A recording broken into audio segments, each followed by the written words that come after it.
It is January 1st, 1964. America is still in mourning. John Kennedy has been dead for 40 days. Lyndon Johnson is in the White House, and nobody is entirely sure what kind of president he will be. But 1964 is not going to be a year of waiting. In February, 73 million people will sit down in front of their televisions, and something in the culture will shift overnight. In August, 2 attacks will be reported in the Gulf of Tonkin. One was disputed from the start. The other almost certainly never happened. And Congress will vote to give the president a blank check for a war it doesn't fully understand, based on an incident that didn't fully occur. A law will pass that changes the country, and 6 states that vote against it will begin building the political coalition that reshapes American politics for the next 60 years. And in Mississippi, 3 young men will disappear on a summer night. The men who killed them will be known, and they will walk free for decades. These are the 10 moments that defined 1964. Some of them you remember. Some of them you only thought you did. Let's begin. Number 10. The Beatles land in America. On February 9th, 1964, the Beatles appeared on the Ed Sullivan Show. 73 million Americans watched. It remains one of the largest television audiences in American history. Nearly 40% of the entire population of the United States gathered around their sets on a Sunday evening. The question that has occupied cultural historians ever since is not what happened. It is why. America in early 1964 was a country still in shock from Dallas. The mourning period had been profound and public. And then 4 young men from Liverpool arrived, loud, irreverent, funny, impossible to ignore. And something shifted. The screaming in the Ed Sullivan Theater that night was not simply enthusiasm for music. It was a release. The sound of a generation that had been holding its breath since November, finally exhaling. The Beatles did not cause what came next. The counterculture, the anti-war movement, the complete restructuring of American popular culture across the remainder of the decade. But they were the signal that it was coming. The frequency changed on February 9th. Everything that followed was tuned to it.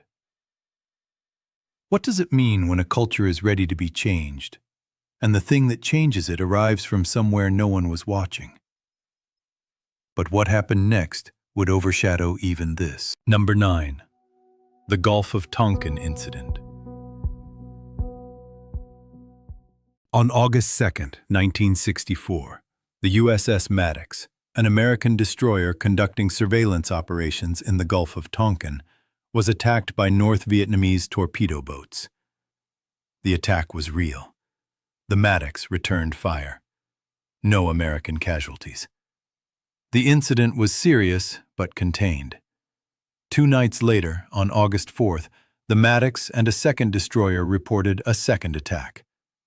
The Johnson administration used this second attack to request emergency authority from Congress to respond militarily in Southeast Asia. The request was urgent. The language was unambiguous. Congress was told that American ships had been attacked in international waters.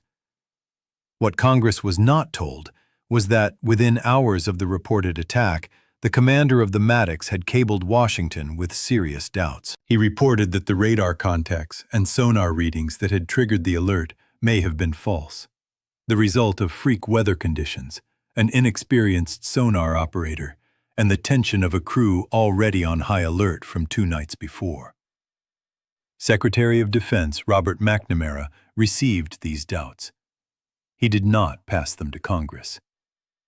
President Johnson, briefed on the uncertainty, reportedly told an aide, "Those sailors were just shooting at flying fish." He went on television that night and told the American people their ships had been attacked. The second attack almost certainly never happened. Declassified documents, including NSA intercepts released in 2005, make this as close to certain as historical evidence allows. When a government takes a country to war on the basis of information it knows to be uncertain, what do we call that? Number 8. The Warren Commission Report. On September 27, 1964, the President's Commission on the Assassination of President Kennedy, the Warren Commission, delivered its final report. It had taken 10 months. It had interviewed 552 witnesses. It ran to 26 volumes of evidence and testimony. Its conclusion was unambiguous. Lee Harvey Oswald, acting alone, had assassinated President Kennedy. Jack Ruby, acting alone, had killed Oswald.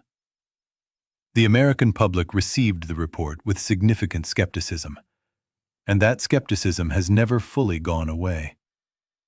Critics identified a number of specific problems. The single bullet theory, the Commission's explanation for how one bullet could have caused 7 wounds in 2 men, required a trajectory that many experts found physically implausible.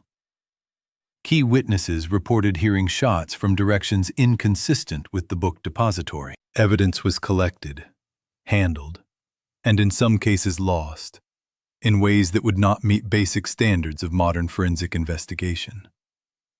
The House Select Committee on Assassinations, re-examining the evidence in 1979, concluded that Kennedy was probably killed as the result of a conspiracy, contradicting the Warren Commission directly. It could not identify the conspirators. The National Archives continues to release classified documents related to the assassination on a rolling schedule. As of the most recent releases, certain CIA files remain withheld. The reason given is national security. 60 years after the event, when the official investigation into a crime raises more questions than it answers, is the investigation the end of the story or the beginning of the next one?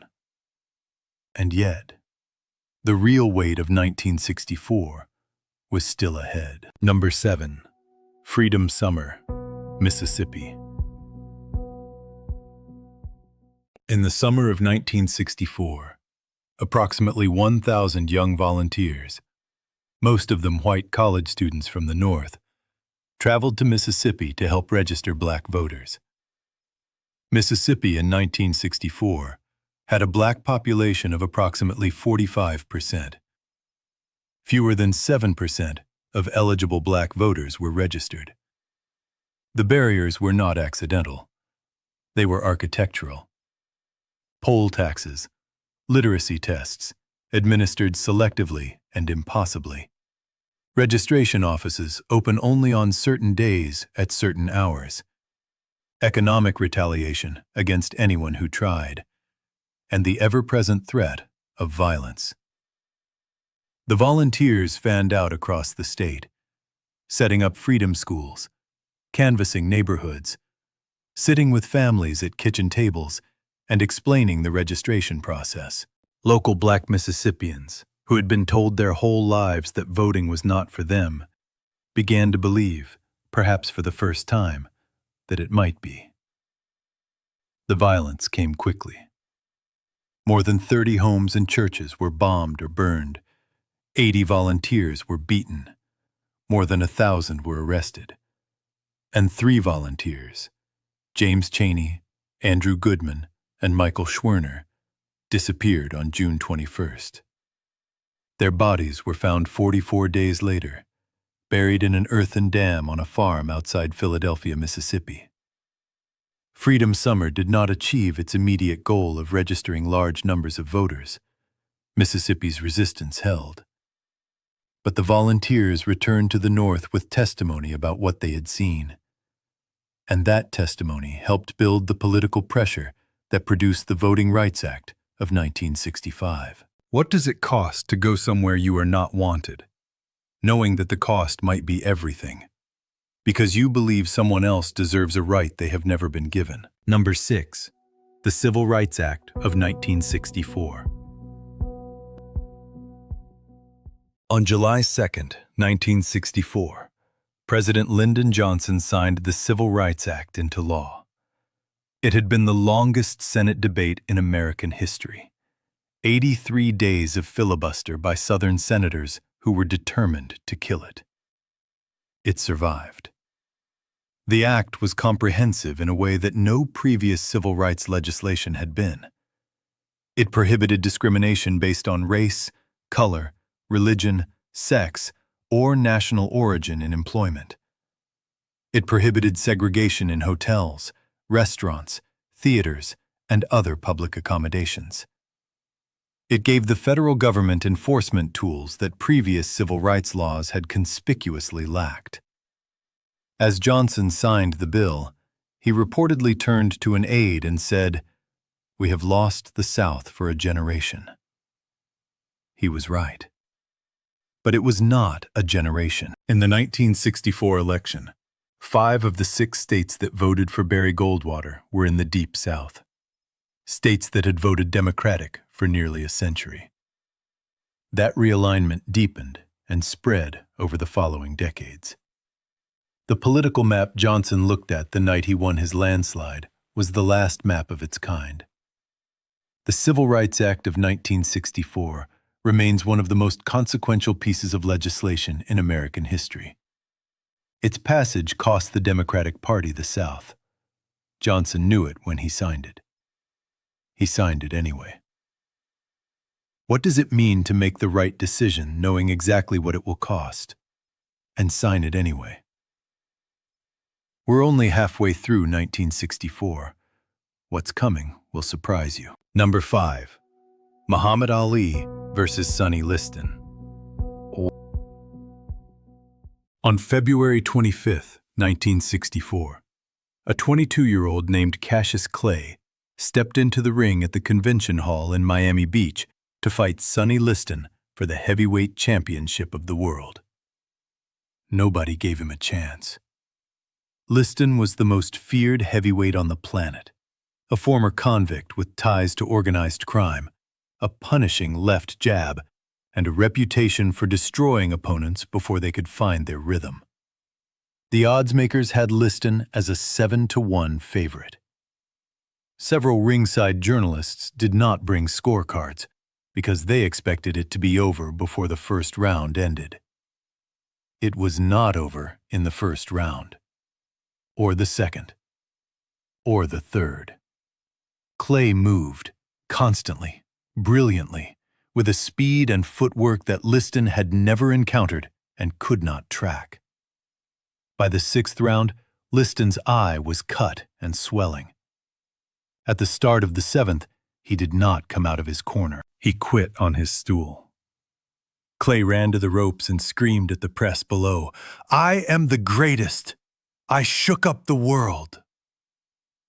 The next morning, he announced that he had joined the Nation of Islam. The morning after that, he announced his new name, Muhammad Ali. The boxing world, the sports press, and a significant portion of white America reacted with hostility. Many refused to use his new name for years. What they were refusing was not simply a name.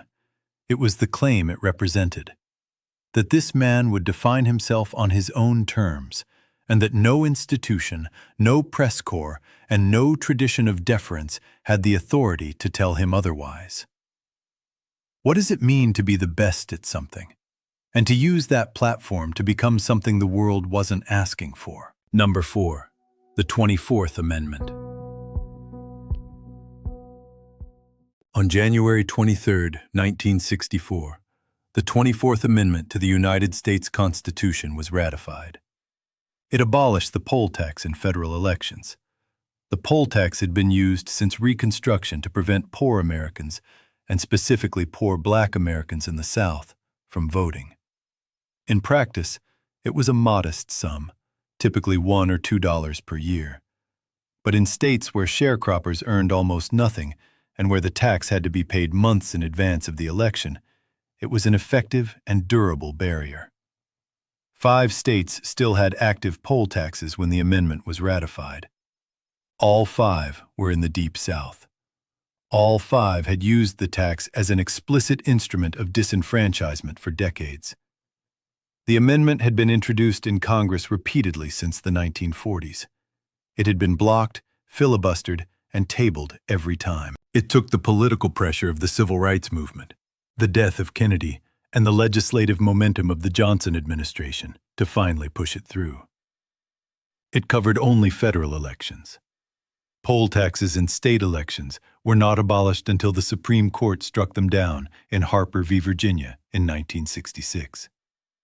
By the time both barriers were gone, entire generations of Black Americans had been excluded from democratic participation their entire adult lives. $1. That was the price of the right to vote for decades. What does it mean when a democracy makes its own rights conditional on a fee? Number 3. The Tonkin Resolution.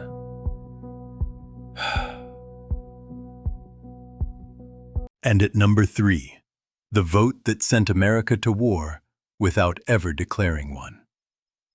On August 7, 1964, 3 days after the disputed second incident in the Gulf of Tonkin, the United States Congress passed the Gulf of Tonkin Resolution. The vote in the Senate was 88-2.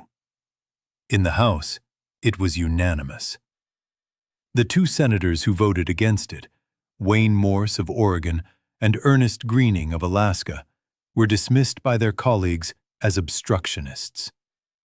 History would treat them somewhat differently. The resolution authorized the president to take all necessary measures to repel any armed attack against the forces of the United States and to prevent further aggression in Southeast Asia.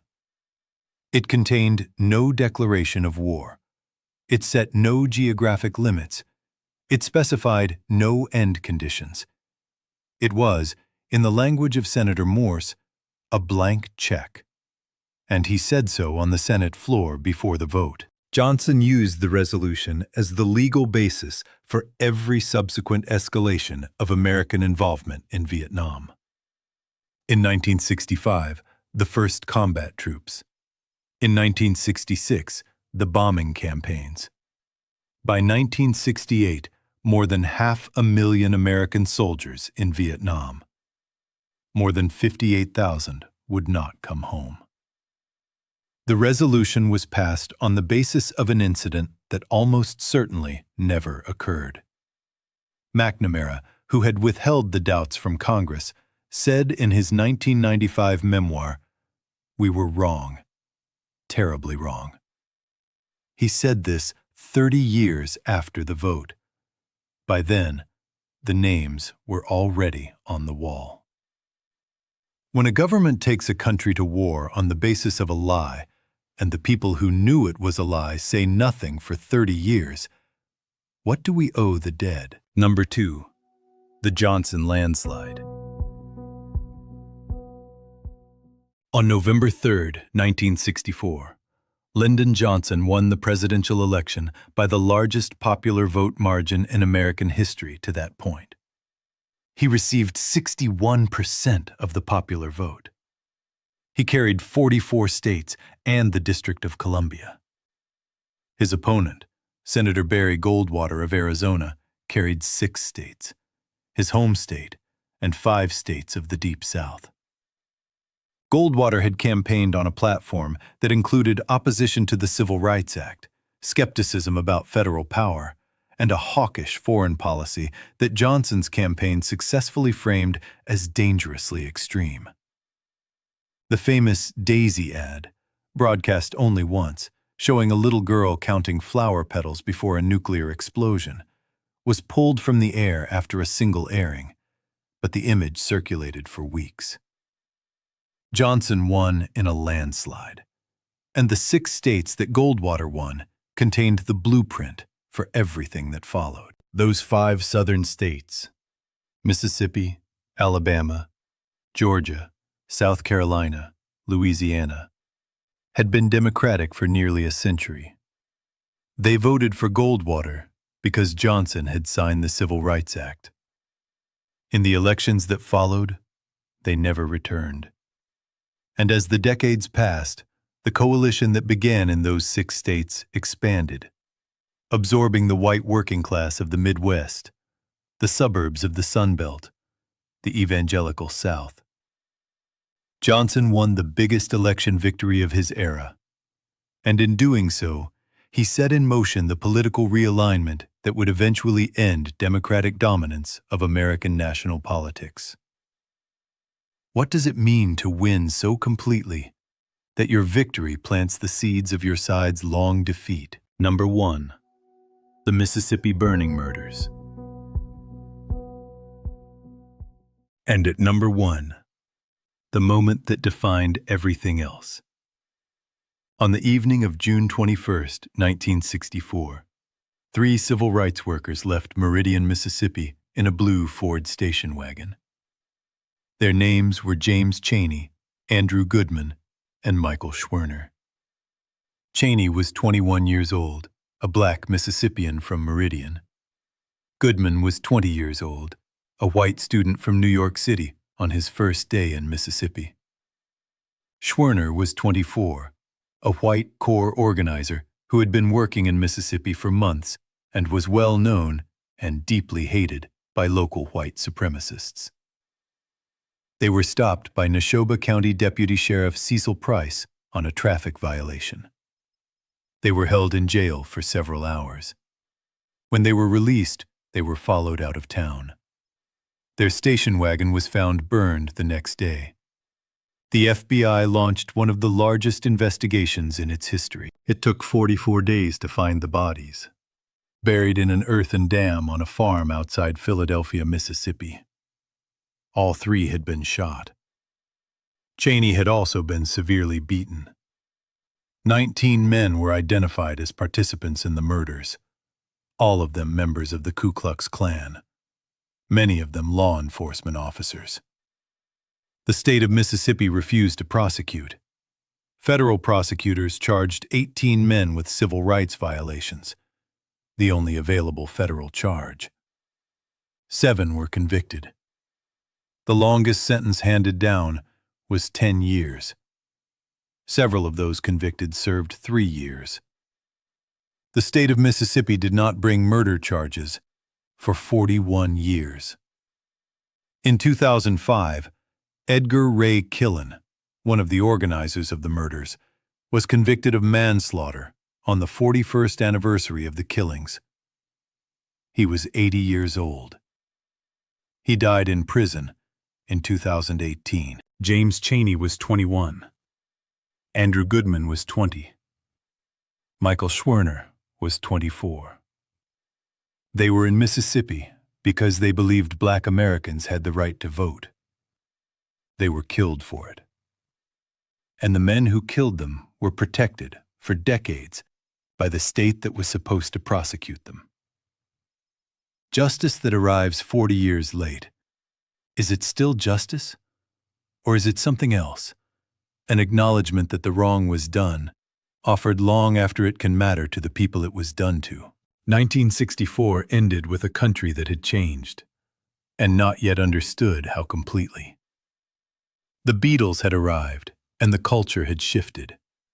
A landmark civil rights law had passed, and the political coalition forming against it was already taking shape.